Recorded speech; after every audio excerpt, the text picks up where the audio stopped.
What's up, CS Youth? Welcome back to our 60-second series. Today I'm going to be talking to you guys about the life of King David in 60 seconds. Let's get right to it. King David, super famous figure in the Bible.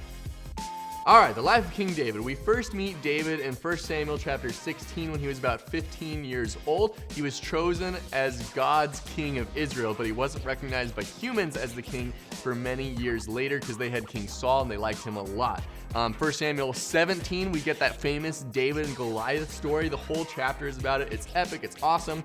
Short version, David defeats a giant who's just terrifying and everybody's too afraid to fight him. After which, David becomes a great and famous warrior in Israel, fighting in lots of battles and being super Aragorn-like.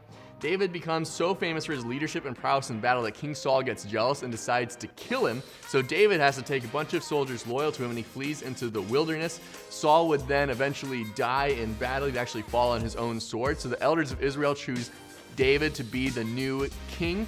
David was a pretty good king, but he did make some mistakes. Most notably, he had a crush on a married woman, so he had her husband sent to the front lines where he died. He also wasn't always the best father. One of his many kids, Absalom, tried to kill him and take the throne from him.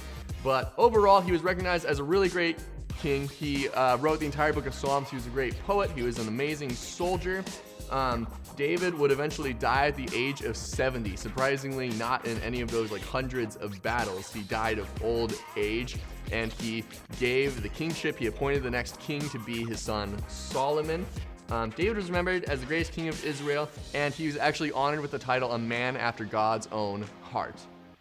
All right, you guys, I went a little over, but whatever. There's a lot of good stuff to talk about with King David, and maybe I'll talk to you guys next week about King Solomon. See you guys.